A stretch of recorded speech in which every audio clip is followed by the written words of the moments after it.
Brian Manzella, director of the Brian Manzella Golf Academy at English Turn Golf and Country Club in New Orleans, Louisiana. Jason Dunfer won the 2012 Zurich Classic of New Orleans right down the street here at the TPC of Louisiana. He beat Ernie Els in the two-hole sudden death playoff, with both of the playoff holes being TPC's 18th, a long par 5 with water tight down the right. Jason was able to hit the green in 2 on both of the playoff holes, 2-putting the second time for his first win on the PGA Tour. Jason has a very unusual pre-shot and post-shot routine, something I think you might want to copy at least part of, because if you can pull off a routine like this, even when you're trying to win your first event of any kind, I promise you, you'll like the results a lot. There's no doubt that Jason Dufner's signature move is his pre-swing waggle.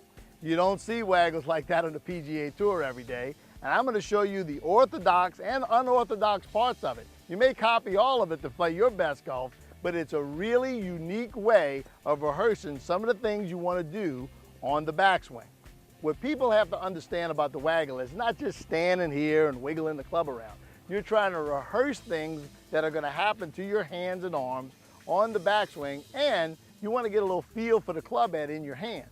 So the first move that Jason makes that I really think you should copy is his right wrist bends straight back on every waggle. That's really important because on a normal orthodox backswing, the right wrist goes from pretty straight at address to very bent at the top of the backswing. So every one of his waggles, that right wrist bends straight back. The second move that I think you should copy is how he lets his left hand and arm, which are sort of perpendicular to the plane at address, turn as they do on the backswing to the plane.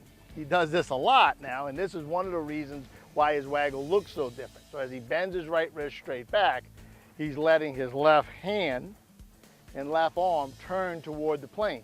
The movement that Jason Dufner makes in his waggle that makes it look a little bit unorthodox is really not a movement at all. It's the fact that he keeps his right arm straight, where most people with a similar waggle let their right arm bend some.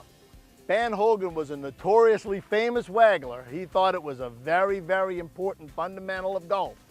And he allowed his right elbow to bend on every waggle, hitting him sort of in the side right above the belt line. Jason Dufner does the same movement that Van Hogen makes as far as letting the right wrist bend back and turning the left hand and arm a little bit to the plane, but he keeps his right arm straight. And Jason's waggle is a little bit bigger than Hogan's and a little bit faster. Another thing he does is he allows the club head on every waggle to sort of pass over the ball, not stopping at the ball. This was something that Homer Kelly theorized in the golfer machine might be a really good idea. It certainly works for Jason. I think you should copy the bending right wrist and the turning left hand and arm, but maybe employ a little more of a Van Hogen, bend the right elbow motion on the back portion of your waggle, and I promise you, you're gonna get a better feel for the club head and be able to pull shots off when you really need to. The second move that Jason Dunfer makes on every swing, including those pressure-packed ones in the playoff against Ernie Els, is a forward press. Right after he's finished his waggle, he lets the club hit the ground behind the ball, and just a count after it hits the ground, he goes from 50-50 weight distribution with a little knee kick to a little bit more weight on the left foot, and then back to the right foot in the backswing. One of the hardest things to do smoothly in the golf swing is to go from 50-50 to some weight shift or whatever move you make in the backswing. And I promise you, if you don't hesitate too much after your waggle, put that club on the ground and make just a little move toward the left foot, getting the weight off the left foot from there and starting your backswing smoothly will be much easier to accomplish. The third part of Jason Dufner's routine that he does unfailingly on every shot, and he didn't fail to do it in the playoff against Ernie Els, giving Jason his first victory on the PGA Tour, is he sticks and holds his finish. Jason's instructor, Chuck Cook, a good friend of mine, is also a fellow protege of the famous instructor, Ben Doyle. And Ben never liked bounce back finishes. I'm gonna show you what a bounce back finish is, but if you don't like my version, you can go to any driving range in America and see people, what Ben would call, over-accelerating the arms and pulling the arms back toward address after the swing. He theorized that if a football quarterback would throw a ball, shoot, hold, and rest, and a javelin thrower in the Olympics would throw the javelin, shoot, hold, and rest, that a golfer should shoot and hold for a decent amount of time before they rested. Jason Dunfer pulls this off on every swing.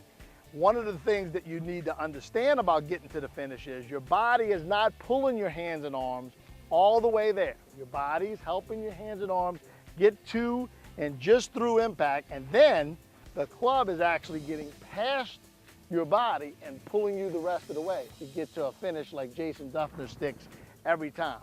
I guarantee you that if you put in a really professional waggle, forward press, and a shoot, hold, rest finish, and not a bounce back arm finish, that you'll play the best golf you ever have and maybe get your first victory just like Jason Dunfer.